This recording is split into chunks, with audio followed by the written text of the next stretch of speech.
السلام علیکم ورحمۃ اللہ وبرکاتہ۔ ان الحمد للہ والصلاة والسلام علی اشرف الانبیاء والمرسلین، اما بعد فاعوذ باللہ من الشیطان الرجیم من حمزہ ونفخہ ونفثہ۔ وما ارسلنا فی قریۃ من نبی الا اخذنا اہلہا بالبأساء والضراء لعلہم یضرعون۔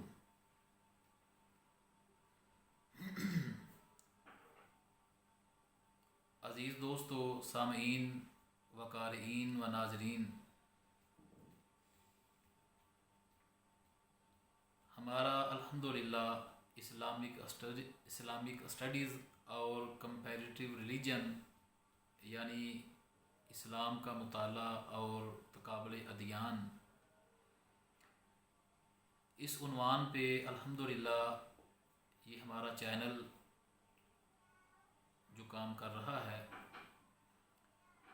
اس کے حوالہ سے مختلف ویڈیوز ہم اپلوڈ کرتے ہیں۔ آج ہم آپ کے سامنے آنے والی آزمائش، چاہے وہ بیماری کی صورت میں ہو، آفت کی صورت میں ہو، یا قوم پر طاری ہونے والا خوف و ہراس، اس کے متعلق ہو، اس کے متعلق گفتگو کرنا چاہتے ہیں۔ دعا ہے اللہ تعالیٰ صحیح بیان کرنے کی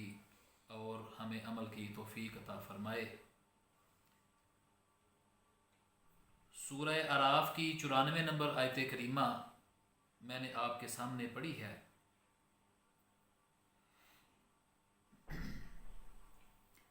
اللہ رب العزت کا فرمان ہے، ہم کسی بھی بستی میں کوئی نبی بھیجتے ہیں تو جب وہ لوگ نبی کی پیروی نہیں کرتے، اطاعت نہیں کرتے، کما حقہ فرما برداری نہیں کرتے، طریقے سے اور سنت سے منہ موڑ لیتے ہیں، اخذنا بالبأساء والضراء، تو ہم ان کو پکڑتے ہیں، ہم ان کا مواخذہ کرتے ہیں، ہم ان کی پکڑ کرتے ہیں۔ بالبأساء والضراء، اللہ تعالیٰ نے دو لفظ یہاں بیان فرمایا بالبأساء۔ باس اس تکلیف کو کہتے ہیں جو جسمانی بیماری کی صورت میں لاحق ہوتی ہے، اور والضراء اس تکلیف کو کہتے ہیں مفسرین کے مطابق کہ جو معاشی تنگی یا کسی بھی قسم کی جسمانی تکلیف اور بیماری سے ہٹ کر جو تکلیف پریشانی آئے، اسے والضراء کہتے ہیں۔ فرمایا کہ جب نبی کی بات نہ مانی جائے، اطاعت نہ کی جائے، فرما برداری نہ کی جائے، تو ہم پھر پکڑتے ہیں، ہم مواخذہ کرتے ہیں بالبأساء والضراء، جسمانی تکلیف اور جسمانی بیماری کے ساتھ، اور روحانی تکلیف، روحانی بیماری یا معاشی تنگی کے ساتھ ہم پکڑتے ہیں۔ لعلہم یضرعون، تاکہ لوگ گڑ گڑائیں، تاکہ لوگ اللہ سے معافی مانگیں، لوگ اللہ سے توبہ کریں۔ لیکن کیا ہوا کہ جب لوگوں نے توبہ نہ کی، اللہ سے معافی نہ مانگی، استغفار نہ کیا، توبہ نہ کی، فرمایا ثم بدلنا مکان السیئۃ الحسنہ، پھر ہم نے اس تکلیف کی جگہ پہ ہم خوشحالی لے آئے۔ اللہ اکبر، ہم خوشحالی لے آئے۔ جب خوشحالی آئی تو انہوں نے کہا مس آباءنا الضراء والسراء، یہ تو ہمارے آباء و اجداد کو بھی یہ تنگیاں اور یہ تکلیفیں آتی رہیں۔ اللہ تعالیٰ کی جو حکمت پنہا تھی، جو اللہ کی حکمت پوشیدہ تھی، کہ پہلے تکلیف آئی، تنگی آئی، بیماری آئی، پھر اس کے بعد اچانک خوشحالی آ گئی، تو اسے انہوں نے صرف بس ایک تقدیر کا کھیل سمجھا، اور اس سے جو اس میں حکمت پوشیدہ تھی اسے نہ سمجھ سکے۔ اللہ تعالیٰ فرماتے ہیں فَأَخَذْنَاهُمْ بَغْتَةً، ہم نے اچانک پھر اپنی پکڑ کی، ہم نے اچانک ان کو پکڑا، وَهُمْ لَا يَشْعُرُونَ، اور یہ لوگ شعور بھی نہیں رکھتے تھے، اور ان کے وہم و گمان میں بھی نہیں تھا، ہم نے پھر ان کی اچانک پکڑ کی۔ عزیز دوستو، آج کی صورتحال یہ ہے، قوم پر خوف طاری ہے، قوم خوف و ہراس میں مبتلا ہے، اور جسمانی طور پہ اور معاشی طور پہ لوگ تنگی کا شکار نظر آتے ہیں۔ میں ان آیات کریمہ کی تلاوت کر رہا تھا، یہ آیات کریمہ سورہ اعراف کی پڑھ رہا تھا، اور غور و فکر کر رہا تھا کہ آج قوم جسمانی بیماری اور معاشی تنگی ان دونوں کا شکار ہے، اور وہ دیگر مذاہب جنہوں نے پیغمبر آخر الزماں حضرت محمد رسول اللہ صلی اللہ علیہ وسلم آپ کے خاکے بنائے، کارٹون بنائے، نعوذ باللہ معاذ اللہ، آپ کی شان اقدس میں گستاخی کی اور قرآن مجید اس کی توہین کی، قرآن مجید کو نعوذ باللہ معاذ اللہ انہوں نے فرسودہ باتیں کہا اور قرآن کی تکذیب کی اور قرآن مجید کو جلانے کی ناپاک جسارت کی، اللہ تعالیٰ نے انہیں کس طرح اللہ تعالیٰ نے بیماریوں میں مبتلا کر دیا، اور کس طرح وہاں سے لاشیں اٹھ رہی ہیں۔ ہمارے ان غیر مسلم دوستوں کو، ان غیر مسلم اقوام کو اللہ تعالیٰ سے ڈرنا چاہیے، توبہ استغفار کرنی چاہیے، لیکن یہ اتنے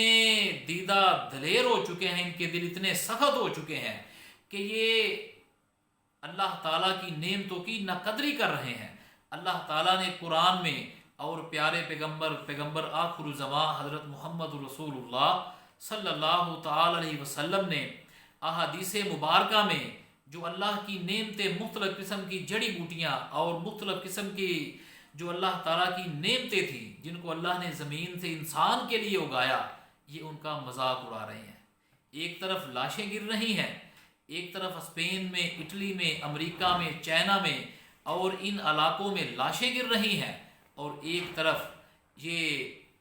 ہمارے غیر مسلم جو ہیں،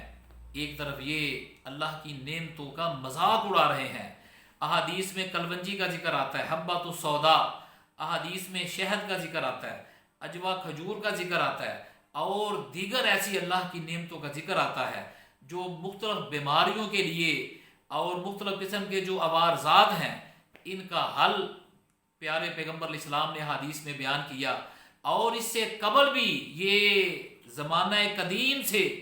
یہ انسانیت اسے اپنے علاج کے لیے، معالجہ کے لیے ان چیزوں کو استعمال کرتے آ رہے ہیں لوگ زمانہ قدیم سے، لیکن ان غیر مسلمین نے آج ان کا مذاق اڑایا۔ سوشل میڈیا پہ جائیں اور دیکھیں اور غور کریں۔ عزیز دوستو، یہ نزلہ زکام وبائی جس کا اس وقت قوم شکار ہے، جسے کرونا وائرس بھی کہا جاتا ہے، اور وبائی طور پہ یہ کرونا وائرس، اس کا خوف قوم کے اندر بہت زیادہ طاری ہو چکا ہے۔ اسے حکمان حکیم اجمل خان صاحب نے اور حکیم صابر ملتانی صاحب رحمہم اللہ، ان حکمان نے اسے نزلہ زکام وبائی اسے شمار کیا ہے، اور اس کی علامات، نزلہ زکام وبائی کی علامات، سانس کا تنگ ہو جانا، کھانسی، ریشہ، نزلہ زکام، اور دفعتاً اچانک بخار کا آ جانا، اور پھر اچانک بخار کا اتر جانا، جسم پہ کپ کپی کا طاری ہو جانا، سانس کا تنگ ہو جانا۔ عزیز دوستو، یہ وہ علامات ہیں جنہیں نصف صدی سے زیادہ اوپر کا عرصہ گزر چکا ہے، جنہیں حکماء نے اپنی کتابوں میں بیان کیا، اور اس کا علاج، اس کی حفاظتی تدابیر، دوائی علاج اور غذائی علاج بھی ان کا بیان کیا۔ سب سے پہلے نمبر پہ طب نبوی کے جو نسخہ جات ہیں ان پہ آپ غور کریں۔ کھجور کا استعمال کثرت سے کریں، اس کے بعد شہد کا استعمال کثرت سے کریں، اور اس طرح احادیث میں کست شیریں آتا ہے، احادیث کے اندر اس کا استعمال، کست شیری کا استعمال کریں، شہد کا استعمال کریں، جو کا دلیا اس کا استعمال کریں، زیتون کا تیل، ان کی احادیث میں، طب میں بہت زیادہ اس کی افادیت، زیتون آئل کی افادیت جو ہے وہ بیان ہوئی ہے۔ زیتون آئل کا استعمال کریں، انشاءاللہ العزیز اللہ کی توفیق سے اللہ تعالی ہر قسم کی وبا سے آپ کو محفوظ رکھے گا۔ اور ان علامات میں، اس بیماری کی علامات میں، یہ نزلہ زکام وبائی کی علامات میں